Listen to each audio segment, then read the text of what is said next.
Welcome back to the deep dive. Okay, today we're tackling something that it often sounds a bit like a myth, right? Can a foreigner really buy property in Penang for under RM 500,000? Yeah, it does sound like that It sometimes. really does. So, okay, let's unpack this for you. It's absolutely possible. And the key thing is, it's not some kind of loophole or secret trick. Right. It's actually a specific, legally defined pathway. Often it's deliberately set up, maybe to help clear unsold units. The real key is targeting a strata-titled property. Okay, strata, so like a condo. Exactly, like an apartment or condo where you own the unit and share the common areas. And critically, it has to be on Penang's mainland, Seberang Perai. Right. That location part is vital. Got it. Mainland strata. So our mission here is to turn this secret into a clear, actionable plan for you listening. All the important details. Precisely. Now, normally the standard minimum purchase price for foreigners for those Seberang Perai strata properties is RM 500,000. That's your starting point. Okay, RM500k is the standard. So if that's the rule, I mean, how do you get below that? This is where it gets really interesting for you. Yeah, this is the core of it. It involves targeting what are called overhang properties. Overhang. These are units that are, completed but have been sitting unsold for 9 months or maybe more. And crucially, you need to find them during specific state-led campaigns. Okay, like a special promotion period? Exactly. Yeah. A good example was the Penang Homeownership Campaign, HOC 3.0 plus. Now, that finished at the end of 2024. Right. But it explicitly lowered the threshold for mainland strata overhang, just for foreigners, down to RM 400,000. Wow. Okay. So it was a very specific window tied to that campaign. And just to be super clear for you, this is different from, say, the upcoming Penang Madani ownership campaign, MOC 1.0, right? That runs June 2025 to May 2026. Yes, very different. Because that one, it might offer a discount, maybe 5%, but it does not lower the legal minimum purchase price threshold itself. That's spot on. The value that counts for the threshold is the price on the sale and purchase agreement before any discounts. That's a really critical distinction. Right. And, speaking of rules, there are some properties that are just off limits anyway, regardless of price. Like what sort of properties? Well, Malay reserve land, that's land specifically for Malays, Yeah. also lower medium cost housing units, most agricultural land, and generally properties bought at auction can be tricky for foreigners too.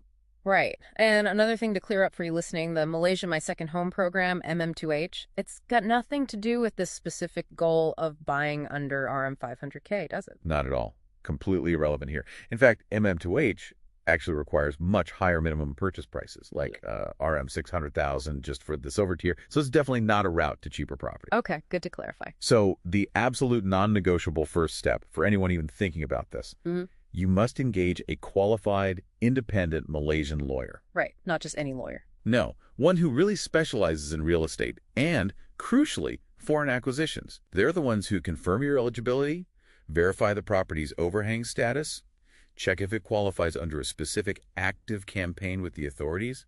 It's vital. Okay, so we know how it's possible, the very specific conditions. Now let's talk money. What does this actually mean for your wallet? What are the real costs beyond just the sticker price? Good question. So beyond the price itself, you've got stamp duty on the memorandum of transfer, the MOT. That's basically the tax on the ownership transfer document. For foreigners, it's a flat 4% of the purchase price. 4%. And there are legal fees, roughly 1.25% on the first RM 500,000 of the price. But here's a key saving for this strategy. The Penang state levy does not apply if the property purchase price is under RM 1 million. Okay. So buying under RM 1 million, which is strategy targets, saves you that levy cost. That's significant. It really is. Yep. There's a huge GE time-sensitive cost coming up that you absolutely need to be aware of. Okay, what's that? It's the state authority consent fee. This is the fee for getting the state's permission for a foreigner to buy. Right now, until June 30, 2025, it's a fixed fee, RM 10,000. 10,000. Manageable. Yes. But from July 1, 2025, it jumps dramatically. Yeah. It becomes 3% of the purchase price, or RM 30,000, whichever's higher. Whoa. 3% or 30 grand minimum? That's a massive increase. It's huge. Let me give you an example. Say you find a mainland strata property for RM 450,000. Right. Before July 1st, 2025, your total estimated upfront cost price plus stamp duty, legal fees. Consent fee would be roughly RM 497,237.50. Okay, just scraping under $500,000 all in. Right. But after July 1st, 2025, with that 3% consent fee kicking in, which would be RM 30,000 minimum here, the total jumps to around RM 517,237.50. Suddenly, you're over the $500,000 mark just on upfront costs. Wow, that deadline is incredibly important then. Okay, so knowing these costs, let's also think about the risks. You mentioned overhang properties. Why are they unsold? Is that a red flag you need to worry about? It can be, yes. You need to understand why it's overhang. Is it a poor location, maybe issues with the developer's reputation, or just, too much supply in that particular spot? Right. Due diligence is key. Absolutely. And consider the tenure, too. Freehold means you own it forever, basically. That's generally better.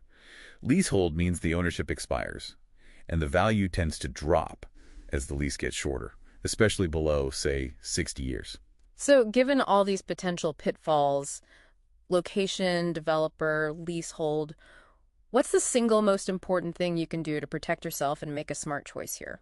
Honestly, it comes back to the lawyer. Engage that independent Malaysian lawyer before you commit a single ringgit. Before anything else. Yes. They are your first line of defense. They verify everything. After that, definitely do a physical inspection yourself, walk around the area, and do your homework on the developer's track record. So the secret we started with, it's not really a secret or a loophole at all. It's a very specific, potentially temporary opportunity grounded in legal frameworks and campaigns. Exactly. It requires navigating complexities. The smart move isn't finding a trick. It's getting proper legal guidance through those complexities. Okay. So to wrap up this deep dive, here's something for you to think about. Given everything we've discussed, especially that looming state consent fee hike on July 4, 2025, if you're considering a Penang property investment using this specific strategy right now, what kind of due diligence would you prioritize? What jumps to the top of your list?